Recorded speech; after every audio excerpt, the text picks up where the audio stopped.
Hi everyone, welcome to the live Q&A.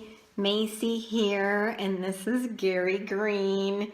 He's going to be joining us right here on my lap, and I'm really excited to answer some love and dating questions. I sent out a request and I have a list of questions, but you're also free to ask questions in the live stream, and I'm going to practice checking for those on my page at the same time, which I haven't actually quite ever figured out. So if I don't see your question, then I will come back to it. And just sharing with me right now what your name is, where you're from, and something that you love in life in general. So what do you love? Post that. And so today I was just going to dive into the first questions that I got, and we'll go from there.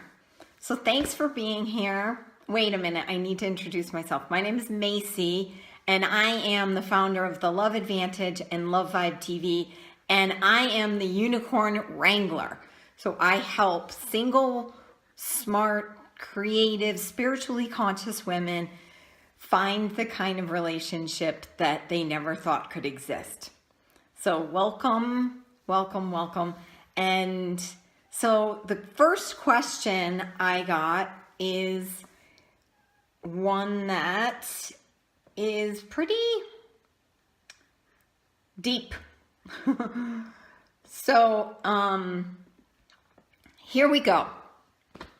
This question comes from Natasha, and she's asking, how do you ease the anxiety that stems from seeing that all the ones you are attracted to and see around you are either taken or you don't get a chance to meet or attract them?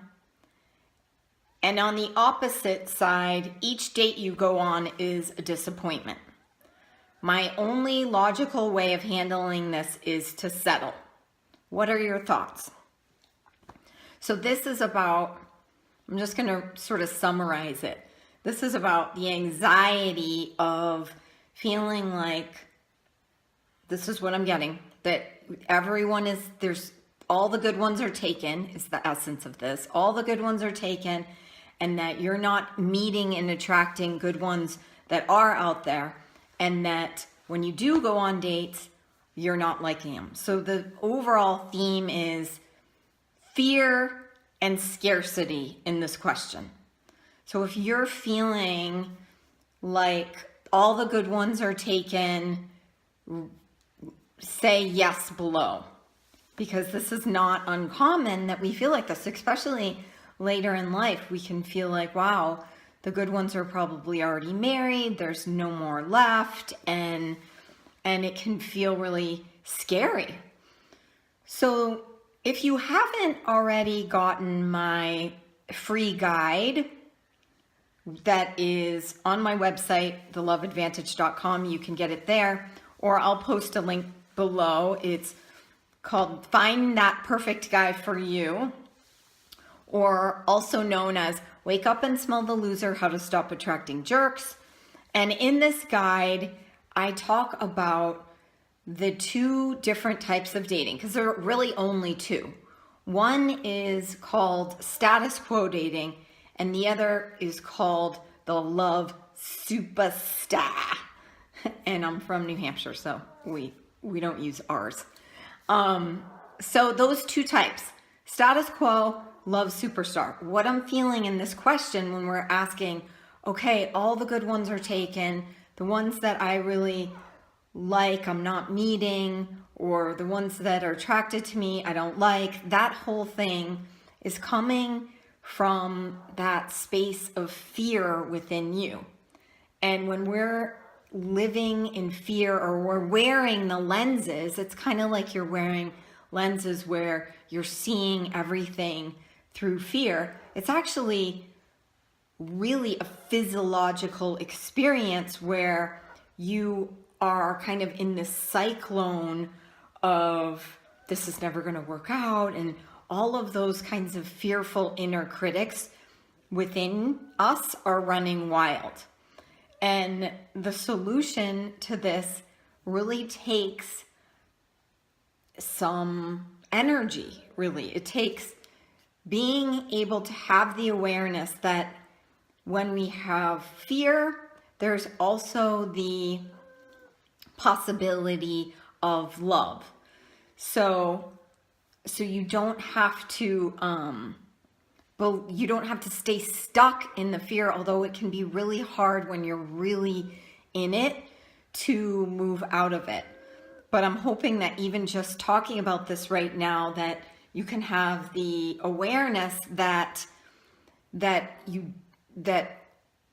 fear is only part of your human experience, that you can actually move towards love. And the way you do that is that you acknowledge that the fear is there. You acknowledge, okay, I acknowledge that right now I'm feeling like there are no good ones out there. I'll never meet anyone, whatever it is that gets us wrapped up in that. And being able to say, and take a moment, even journal, to connect in with that higher self you. And this really is a spiritual practice, and it takes taking a pause and doing this work, because if we just leave our life to default, which is what I call status quo dating, where we just believe the fear and we just let things sort of just unfold unconsciously, then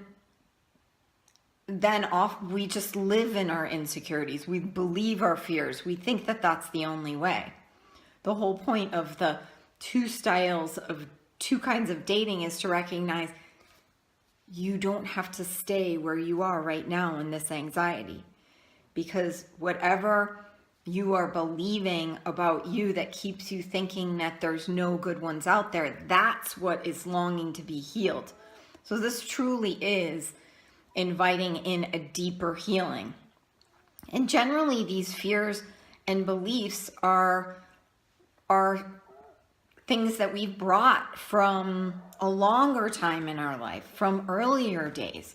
So there may have been a program set early on that is keeping this fear cycle, and this cycle that you can't get what you want, or that, no one can love you, or whatever it is that's below this story of the ones that I want aren't available. Because there's always something kind of deeper, and that's something that really love coaching is really good for, because these old patterns are creating pretty deep grooves in our brain and in our biology, and it's about creating a new pattern for yourself that actually reinforces who you really are, which is divine love. You are love. And when you're in a place of love, you actually do see different things in the world. You aren't laser focusing in on only seeing how this scarcity is being proven true, because the only reason why you're seeing it is because you have the belief that you can't have what you want. So the whole world is going to continue to reinforce that until you cultivate a new belief that comes from that higher self you. So I hope that that is helpful. And I'll tell you, this isn't a magic pill one. This is one of those ones that does require doing the spiritual and personal development to help you really stand in the truth of who you are, which really is love. And from there, all things can be possible. So let me know what you think about that. Share with me any other follow-up questions that come from that. I'd love to hear from you. And I'm just going to check and see if I can even see us on the Love Advantage page right now on my computer. see how that works.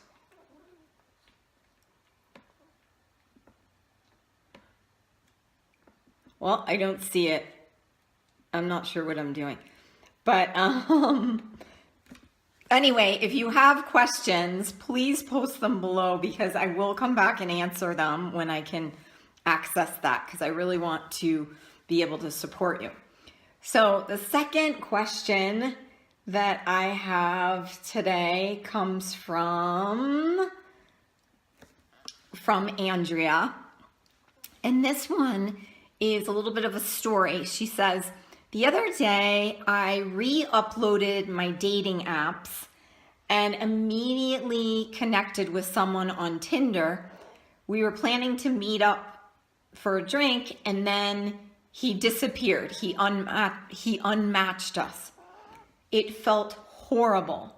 And I immediately deleted all the dating apps on my phone again. I keep doing this. How do I deal with it?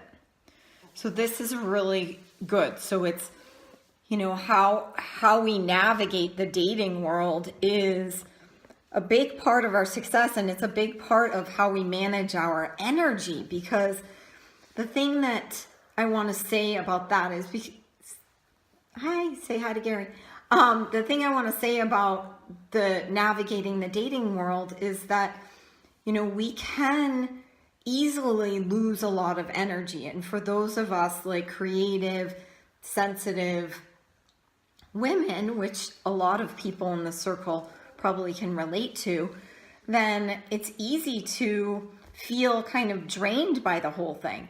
And that response, that immediate response that you were having around that disappointment and then just wanting to just get rid of it. It's like, you know, it makes sense how our body is wired to protect ourselves. So really sensing that sort of social pain, they call it, where it's like we're rejected, we're left out. And that truly is so painful. In fact, they equate it to the pain of having a limb cut off. So it's no surprise that, you know, your body was seeking some way to disconnect from the source of that pain. So I just have compassion for you in that experience and in that moment. And what I would say is that, you know, one of the things that I like to remind people of around online dating is that or dating in general, or finding love in general, is that this is about finding a really special relationship. And this is a sacred relationship in my mind. This is not just like finding a boyfriend or anything like that. This is about, you know, creating that kind of relationship that's committed and loving and available and equally and mutually uplifting. And that is a really special thing. So the one thing I just like to remind people of is that there are most people that you meet on these sites, most people online, most people when you go to a singles event aren't going to be your person. So remembering that you will be having more no's than yeses. And when we have these really crazy things like that happen, where it's like things seem like they're working out and then out of the blue, sounds like you were having a good conversation, then out of the blue, he disappears, like you don't know why, you don't know what happened, you don't know what you said, or what's going on with him, or just all of the stories that can come up in that moment that, you know, how we're seeking to figure it out, to understand that, you know, this relationship that we're it just makes sense that it's going to be painful. I kind of lost my train of thought right there. Oops. But that, you know, our bodies are just wired to protect ourselves. And most of the people out there are not going to be our person. So we just have to remember that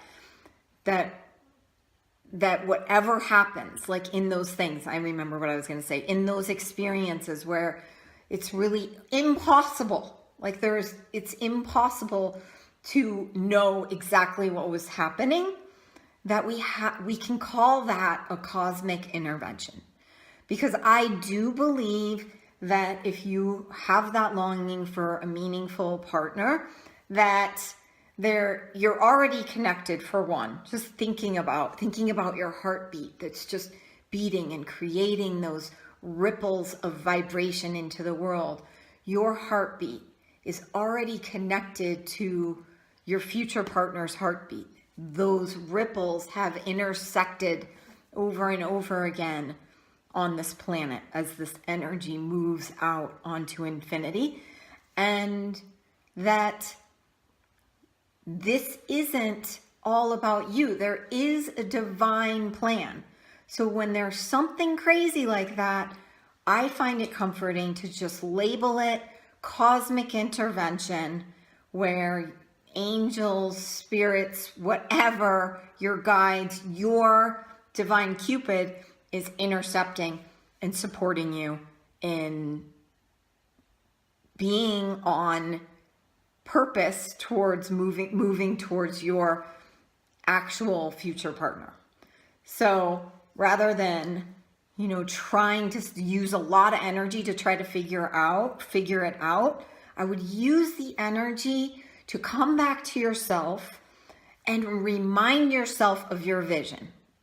So reminding yourself of why it is that you are so excited to meet your future partner. Remind yourself of what you can't wait to experience, and go into that place where you're connecting with him and feel that, and be in that space of compassion and nurture yourself as you go through these difficult things, these difficult little moments. But just having the awareness of not getting stuck in the stories, because the stories really aren't going to help. You're making them up anyway, so you may as well make up a story that says, wow, I was completely rescued. I am totally supported. Before I even went out of the house to meet this guy who clearly wasn't my guy, I was rescued. And I am so excited that I didn't have to lose any of my precious life force energy going on a date with someone who was not a match for me. So just then being really conscious of the energy you give to something like that. Pull it back and give it to yourself. So in terms of, deleting all the apps after you go on a date or have a bad experience dating and just like immediately want to, put a stop to the pain by deleting all the apps, I would remember in that moment, just say, you know what? There is a bigger picture here. I am here to meet my divine partner. And so I am going to stay in service of him, and ask your higher self, help me with this. And perhaps from that loving place, you may have a different response around whether you delete the apps or not. And whether you delete the apps or not, it's your decision. You're not doing anything wrong if you do. It's just part of our body's response to want to protect. And I think when we develop more awareness around this, and we can bring in the power of, creating our own meaning for things, because we decide what all things mean. So whatever happens with a guy on a date, or he blows you off, or you get stood up, you're deciding what that means. So I'm encouraging you to make up the story that is pointing you in the direction of your future love story. So cosmic intervention, maybe you did go on the date and you learned something about you saw something in this person that you actually really don't want in a future relationship, then yay, that's just more clarity around your specific vision of love. So let that be supportive of your love story, and always, always be showing up for yourself in the most loving way, because the thing about dating is it does bring up all these things, and the way that we can be with ourselves on the path, really pay attention to this one. The way that we can be showing up for ourselves is representative of what we are calling in. So if we feel that urge to like, oh my God, what a jerk, I'm never dating again, and you want to delete all the apps, just consider your future relationship and how, if something is painful in life, how do you actually want your beloved person to show up for you? Do you want them to respond like, oh my gosh, you're not happy, I can't take it, I'm gonna run away, I'm gonna just cut this off, I'm just gonna delete this, then I doubt it. I doubt you'd want that. So just considering, well, when things are tough in life, how do I want my beloved to show up for me? And I'm going to show up for me in that way right now.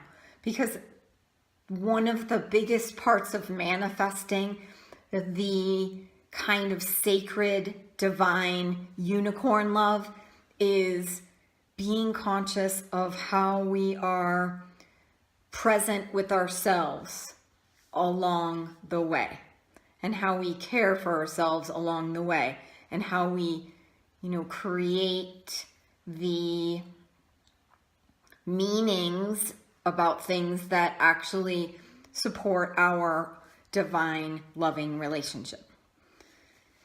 So please share with me any ahas that you got from that, and share your name and share where you're from. And if you have a question, please post it below. I was asking earlier for people to share what they love. What do you love in life?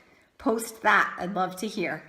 And so now we have one more question, and that is, how can I be less needy? Because I think I attract needy guys because I'm needy. Does anyone relate to this fear of looking needy, or actually feeling needy, or I guess attracting needy people? If you do, post below. I want to hear. So the neediness question I get a lot, and I think it's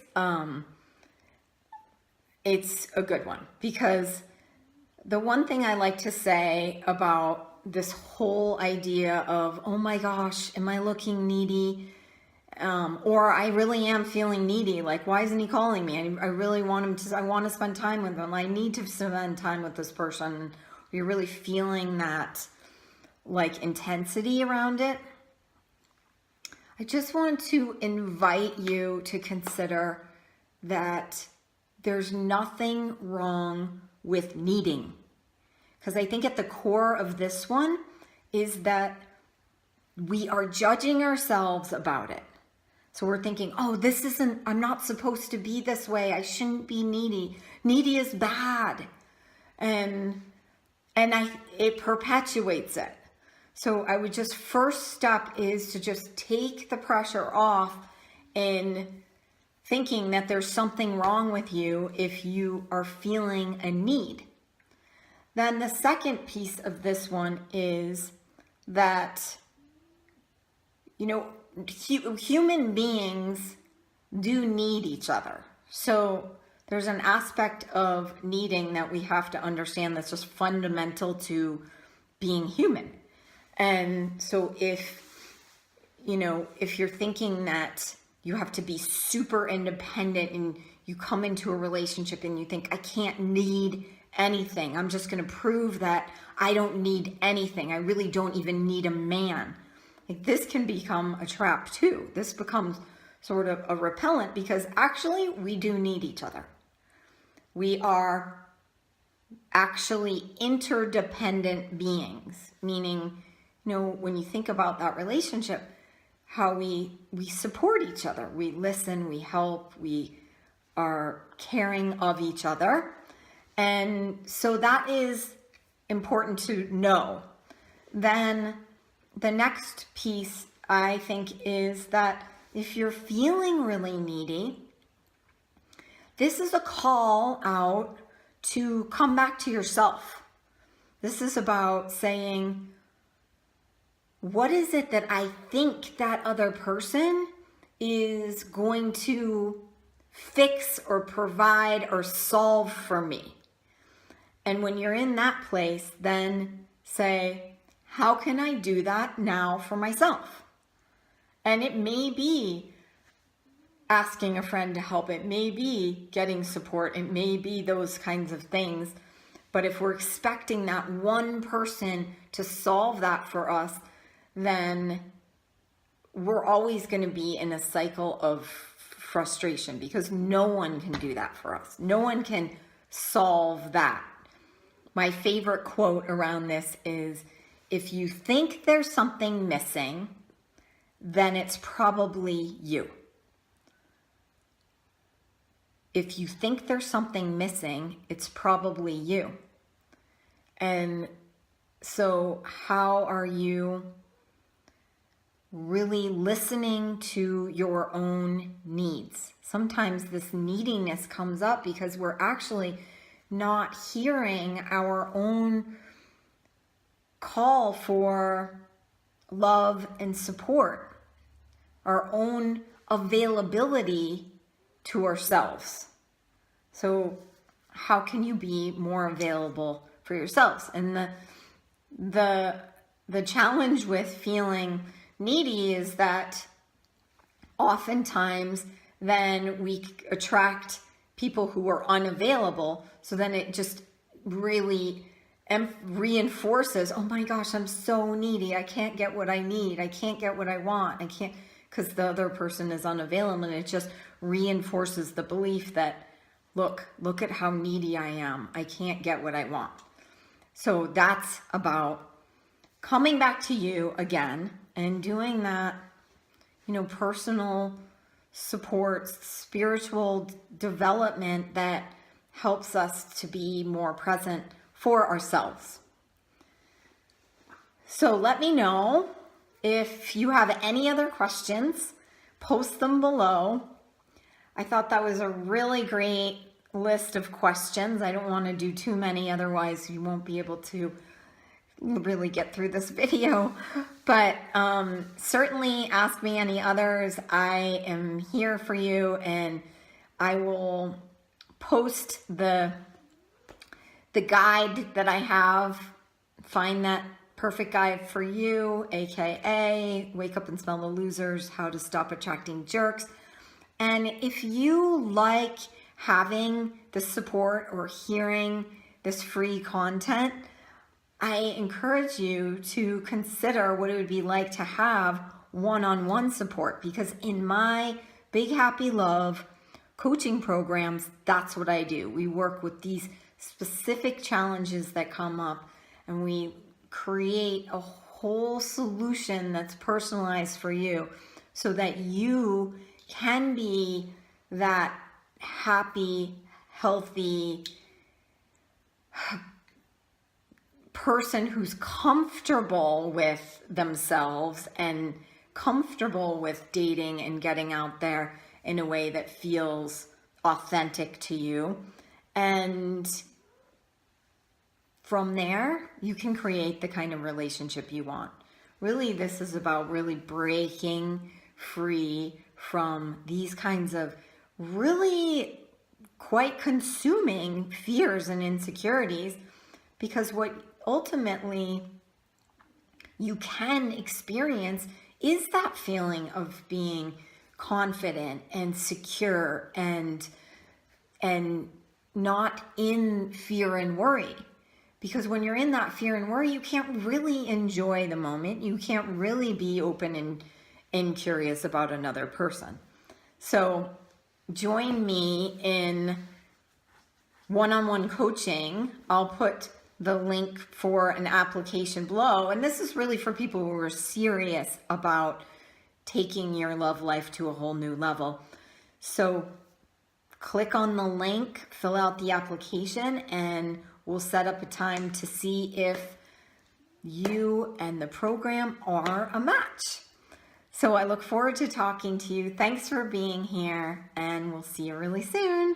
Bye.